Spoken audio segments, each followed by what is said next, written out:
믿습니다. 아멘. 저는 이 말씀의 주제를 이제 불타고 싶지 않으면 지혜롭게 이 일을 깨닫자라고 한번 정해봤습니다. 이 말씀은 이 제목은 이제 12절에 나오는 이제 에레미야 선지자의 한탄 중에 나오는 말씀이고요. 이제 우선 이제 하나님께서 이스라엘 백성들을 어떻게 말씀하시는지 보겠습니다. 하나님께서는 8절, 13절, 14절에 이스라엘 백성을 말씀하시는데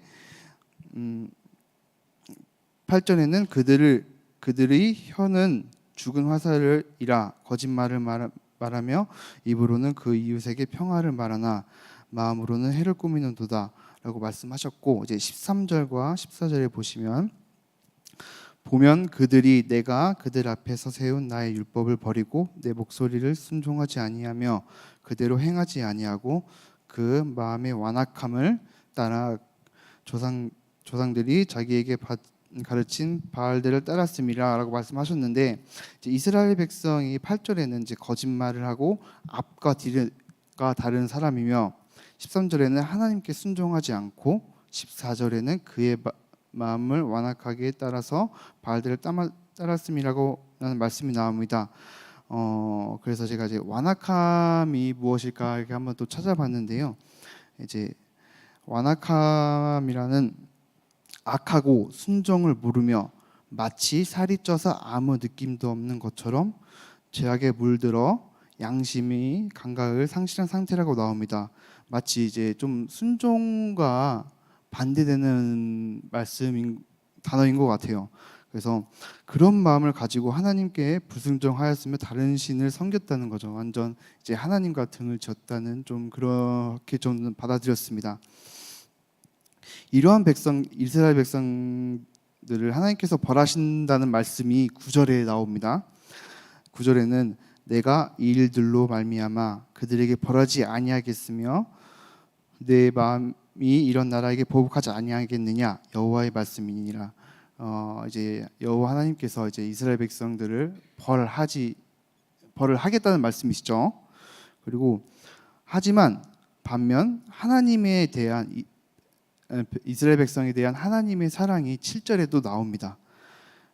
7절 보시면 그러므로 만군의 여호와께서 이와 같이 말씀하시되 보라 내 딸 백성을 어떻게 처치할고 그들을 녹이고 연단하리라.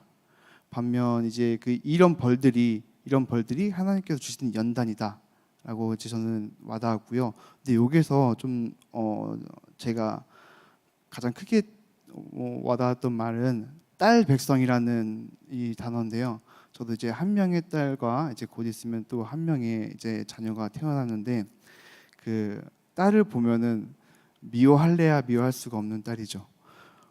미워할래야 미워할 수 없고, 그 마음이 너무 와닿더라고요. 이제 제가 애를 낳기 전과 후가 조금 많이 다르듯이 이제 하나님께서는 버리지 않겠구나, 이 백성들을 버리시지 않겠구나, 아니 버리실 수가 없겠구나 라는 마음이 너무 와닿았습니다. 하나님께서는 이제 정말로 버리신다면 무관심으로 이제 하시겠죠. 근데 저도 이제 제 딸이 저의 말을 안 들을 때 몰래 오나집사 뒤에서 꼭 꿀밤도 주고 울려도 보고 그러는데 그럴 때마다 이제 잠깐 뒤면은 딸이 제가 울린 거를 잊고 이제 저한테 웃으면서 달려와요. 그러면 저는 후회가 되죠. 이 딸을 괜히 꿀밤 줬구나, 괜히 울렸구나 라는, 정말 미워할래야 미워할 수가 없는 그런 딸인데요. 그렇다고 아들도 그렇다는 얘기 아니고 아들도 이제 낳아보고 키워봐야지 좀 알겠는데, 그래서 하나님께서는 이스라엘 백성을 정말 사랑하시는구나, 딸 백성이라는 말씀에서 정말 너무 크게 와닿고요. 그래서 이 백성들을 연단하시는구나 이런 생각이 들었고, 이제 어떻게 연단하실지는 이제 15절과 16절에 나옵니다. 이제 15절 후반부에 보시면 내가 그들 곧 백성들에게 쑥을 먹이며 독한 물을 마시게 하고 그들과 그들의 조상이 알지 못하던 나라 가운데서 흩어버리고 진멸되기까지 그 뒤로 칼을 보내리라 하셨느니라 이게 무서운 말씀이시죠. 저는 이제 먹을 거를 굉장히 좋아하는데요. 쑥을 먹으면은 써서 물을 마시잖아요. 물을 마시는데 독한 물을 주신대요. 쓰고 독하고 쓰고 독하고 완전 이제 고문이죠, 고문. 완전 정신 차리라고 하시는 것 같아요. 자, 쓴 떡을 주시고 독한 물을 주시고 자, 정신 차려 이렇게 말씀하시는 것 같고, 이제 그 뒤로 칼을 보내리라 라는 말은 어떠한 거냐면 저는 이 말이 공포로 와닿았어요. 그래서 공포를 내가 또 찾아봤어요. 제가 이제 공포를 나무 위키에서 한번 검색을 해봤는데 공포가 이렇게 정의되어 있더라고요. 공포는 인류의 가장 오래된 감정이며 가장 강력한 공포는 미지, 즉 모르는 것에서 오는 공포이다 라고 하는 겁니다. 뒤에 칼이 있는데 저희가 알지 못하잖아요. 뒤에 칼이 저희가 알지 못하는 곳에서 이제 공포가 오는 것이고, 그때 그것들 때문에 사람들이 점을 좀 보는 것 같아요. 우리는 미래를 알지 못하잖아요. 그 알지 못하는 것에 대한 두려움, 그 미래를 어떻게 보면 좀 알까, 알 수 있을까, 그 어려움을 어떻게 막을 수 있을까라는 그 두려움 때문에 사람들이 점을 보고 그러는 것 같습니다. 그리고 공포 영화에서도 이제 가끔씩 이런 장면들이 좀 많이 나오는 것 같아요. 어두컴컴한 곳에서 뭔가가 나올 것 같은 그런 공포심을 많이 유발을 하는 것 같습니다. 그리고 이것을 보고 전하는 예레미야 선지자의 탄식이 이제 10절에서 12절에 나오는데, 10절에 저는 10절과 12절에 보면서 이제 불에 탔음으로라는 말이 두 번이나 나와요. 그래서 저는 또 궁금해졌습니다. 저는 궁금증이 굉장히 많은 사람인데요. 불에 탔다라는 것이 어떠한 것을 의미를 하는지가 정말 궁금했어요. 그래서 이제 우선 불을 생각하면은 저희가 이제 잘 사용하고 컨트롤이 가능하다면 굉장히 이제 편한 도구이죠. 편한 도구인데 그것이 컨트롤이 안 될 때는 이제 큰 재해로 찾아오기도 합니다. 그래서 이제 저는 불을 지른다라는 생각을 했을 때 어떤 게 가장 먼저 떠올랐냐면, 이제 논과 밭이 이제 불 태우시는 작업을 하시잖아요. 그게 어떠한 의미를 가지고 있을까라고 문득 이제 궁금해지더라고요. 그래서 인터넷을 찾아봤는데요. 이제 잔디를 기르시는 분들이 겨울철에 잔디를 태우신답니다. 그게 여러 가지 의미가 있는데요. 이제 잔디를 불태우는 이유 중에 하나는 잡초의 씨앗을 제거하고, 그리고 병해와 충해, 즉 병충해를 예방하기 위해서 이제 벌레와 병균을 죽이기 위해서 태운답니다. 즉 이제 불필요하고 유해한 것을 없앤다는 의미인데요. 의미가 있고, 이제 다음 해 봄철에 자라나는 잔디를 크기를 맞추기 위해서, 일정의 크기를 맞추기 위해서 불태운답니다. 이제 한마디로 리셋, 다시 시작하는 거죠. 다시 시작하는 것에 의미가 있다면, 그래서 저는 불태운다는 것의 의미는 어떻게 보면 이스라엘 백성이 정말 하나님께서 기회를 주시고 사랑하시고 이렇게 연단을 하셨는데도 안 됐을 경우는 불로 태우시겠구나. 우리가 정말 하나님의 주시는 기회와 이것을 잡지 못하면 우리도 불 태워지겠구나. 필요 없고 유해한 부분이면은 그것을 없애고 차라리 다시 시작하는 게 낫다고 하나님께 생각하시면은 그 다음 때 그게 더 맞다고 생각이 들면은 나도 불 태워지겠구나라는 문득한 무서운 생각이 들었습니다. 그래서 하지만 이제 12절에 보시면 에레미야 선지자가 그것을 에레미야 선지자의 탄식이 나오는데요. 그것을 보면서 저는 힌트를 얻습니다. 12절 초반에 보면은 지혜가 있어 이 일을 깨달을 만한 자가 누구며 여호와의 입에 말씀을 받아 선포할 자가 누구인고 하는 말씀이 나옵니다. 이 말씀을 보고 저는 문득 이런 생각을 합니다. 과연 이 이스라엘 백성 중에 지혜 있는 자들이 지금 자신들이 하는 일을 깨닫는 백성들이 있어 여호와의 말씀을 선포하는 자가 있으면은 과연 이스라엘 백성이 연단을 받을까?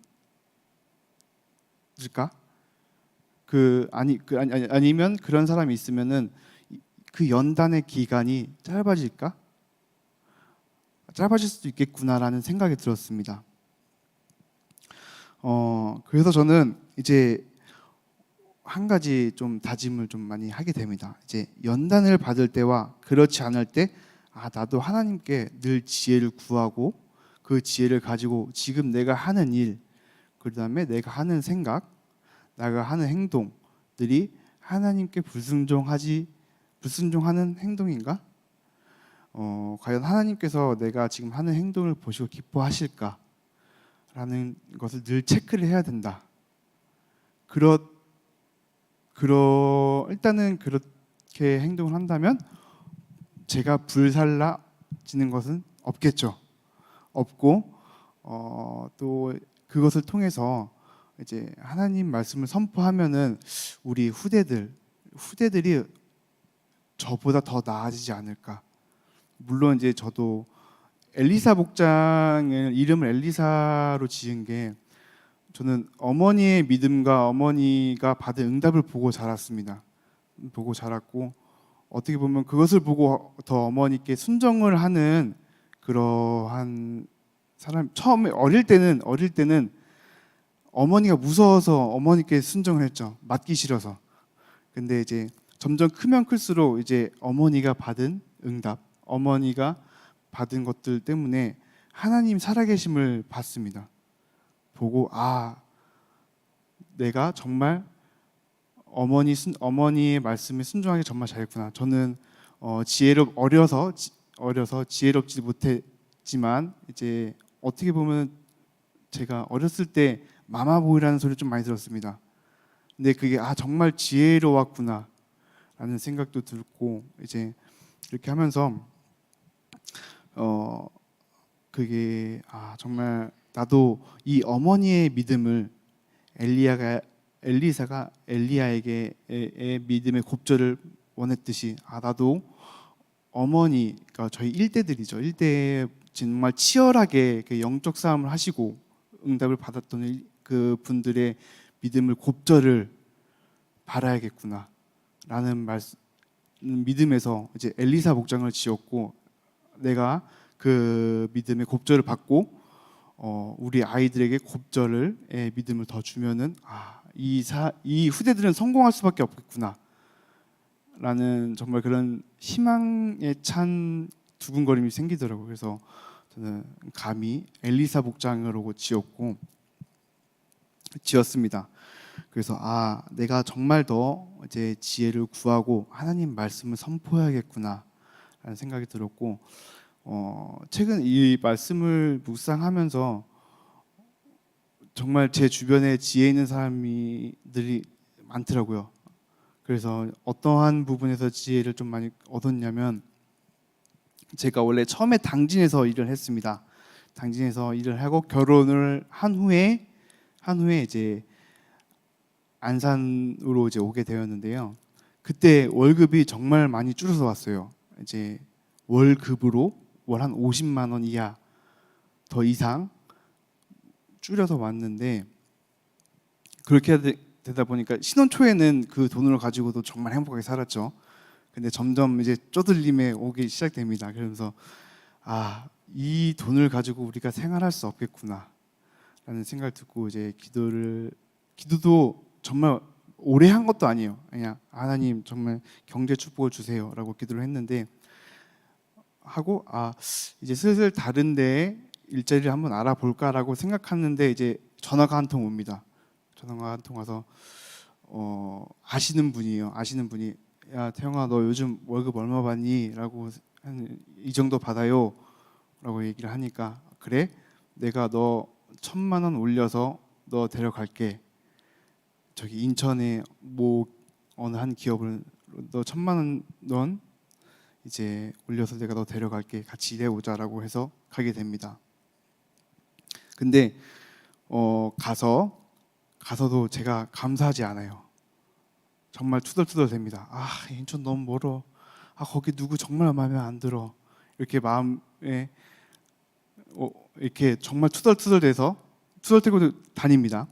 다니는데 거기 다니고 있다가도 또 전화가 또 옵니다. 그 전에 같이 일하던 분이 또 전화 왔어요. 김 선생 요즘 뭐 일은 할만해? 네, 일 할만합니다. 그래? 지금 여기 어떤 자리가 나왔는데 정말 자네에게 좋은 기회인 것 같아. 제가 지금 인천에 다닐 때는 한 파트의 장이 아니었어요. 그냥 한 직원으로서 이제 무한 정말 루틴한 생활을 하고 있었죠. 정말 저에게 플러스 되지 않는 그 부분에 대해서 저도 이제 감사함이 없었고요. 근데 정말 한 파트의 장의 자리가 났대요. 심지어 월급도 조금 더 올랐대요. 그래서 그래요? 알겠습니다. 가겠습니다. 거기 일한 지 1년 만에 다시 이직을 하게 됩니다. 이직을 했는데도 또 저는 불평불만을 하게 됩니다. 와이프에게 여기는 정말 너무 힘들어. 정말 여기는 큰 집단에 저는 하나의 작은 소속에 대해서 한 파트의 장이 되어서 정말 많은 니들을 원하고 많은 것을 원함을 당했고 많은 그 전에 당하지 못한 처지가 많이 당하게 돼서 정말 너무 힘들어. 다시 돌아갈까 괜히 온 것 같아. 이런 말을 하게 됐는데 어느 날 오나 집사가 저한테 이런 한 말을 합니다. 자기는 정말 감사함이 없는 것 같아. 왜? 어떻게 보면은 이제 경제에 큰 축복을 받고 지금 받는 페이가 제 나이 평균 이상대에서 살짝 높게 받는 것 같아요. 거기에 감사하지 못하고 그 다음에 한 파트의 장으로서 많은 일들을 거쳐 나가면서 그것도 일을 배우는 건데 정말 큰 조직입니다. 여긴 한 600명 정도 되는 조직이 한 파트의 장인데 그것을 일을 배우고 있음에도 감사하지 못하고 정말 불평불만하는 것 같아라는 데서 정말 저는 쇼킹을 받았어요. 나는 기도응답을 받았는데 어떻게 보면은 그 인천에서 있는 직장에서 계속 다니게 되면은 많은 경험을 하지 못했죠. 큰 조직에서 정말 많은 것을 배우고 있기도 하고 필요한 것들을 이제 전수받기도 하는데 나는 정말 감사하지 못했구나라고 하는 생각이 들면서 감사하지 못하니까 그 삶이 너무 힘든 거예요. 그 직장에 출근하기가 싫고 너무 안 좋은 것들만 보여지고 내가 여기 괜히 있는 것 같아. 다른 데 가면 날 찾는 데도 많을 텐데 다른 데 편하게 다닐 수 있을 텐데 물론 편한 거 좋은데 이것이 하나님의 연단이라 생각하면은 하나님께서 앞으로 나에게 어떠한 일을 또 맡기실까? 어떠한 큰 일을 맡기시려고 이러한 많은 것들을 배우게 하고 큰 조직에 대해서 내가 모르는 부분에 대해서 배우게 하고 하실까라는 감사가 없었구나. 만약에 그 감사함이 없이 이제 생활을 하게 됐으면은 정말 나는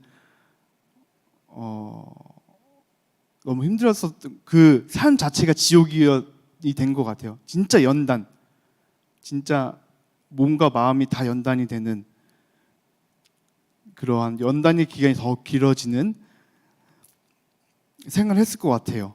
그래서 정말 내 주변에 정말 이 지혜롭게 이제 말해주는 사람들과 나를 깨워주는 사람들과 이제 하나님의 말씀을 선포해주는 사람들이 있어서 정말 감사하다고 이제 느꼈고 이제 저 또한도 이제 하나님께 지혜를 구하면서 이제 감사함으로 어떻게 연단을 받아야 되는지도 알게 됐죠. 감사함으로 하나님께 연단을 받게 되면 더 큰 은혜를 주시지 않을까라는 큰 깨달음을 얻었습니다. 그래서 이제 제가 정말 이 말씀을 묵상을 하면서 제게 가장 필요한 말씀인 것 같아요. 가장 필요한 말씀을 봉독을 하고 마치겠습니다. 그거는 야고보서 1장 5절입니다. 너희 중에 누구든지 지혜가 부족하거든 모든 사람에게 후히 주시고 꾸짖지 아니하시는 하나님께 구하라. 그리하면 주시리라. 저는 이 말씀을 정말 붙잡고 기도해야겠다. 뭐 어떤 지금도 이제 편한 생활은 아니에요. 정말 가정에서 할 일도 있고 또 회사에서 할 일도 있고 어떻게 보면 하나님께서 또 이렇게 새벽기도 진행을 해서 이제 조금 할 일도 있고 저의 또 자격증을 저는 토요일에 시험을 보고 왔어요.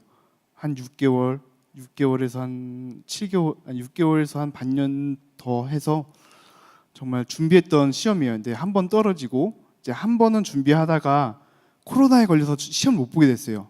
못 보게 되고 또 이제 이번 또 시험을 보게 됐는데 정말 계속 같은 걸 준비하는 게 너무 곤욕돼요. 힘들고 이제 그런데 더 이제 그래서 이 새벽 예배 말씀을 일요일부터 준비를 했습니다. 일요일부터 준비하고 어저께도 11시까지 말씀 보고 했는데 정말 이런 것들이 많은 삶의 무게들이 일처럼 다가와요. 일처럼 다가오지만 그것 또한 또 감사함으로 내가 정말 지혜를 구하면서 이 내가 지금 가지고 있는 마음과 생각과 행동이 하나님께 정말 보시기 기뻐하시는지 보고 정말 이것을 판단해야겠구나 라는 생각을 하면서 정말 큰 깨달음을 주는 제 말씀이었습니다. 제가 기도하고 마치도록 하겠습니다. 하나님 아버지, 오늘 이스라엘 백성 이제 하나님과 등을 졌던 이스라엘 백성들을 하나님께서 사랑하시고 연단하시는 과정과 이제 예레미야 선지자가 나오는 이제 한탄에 대해서 하나님 저희가 힌트를 얻었습니다. 하나님 저희가 늘 항상 하나님께서 주시는 연단을 지혜롭게 하나님의 말씀을 선포하면서 저희 또한 저희가 생각하는 마음과 생각과 행동들을 늘 항상 체크하며 하나님 앞에 감사함으로 나가는 저희가 될 수 있도록 해주세요. 예수님 이름으로 기도했습니다. 아멘.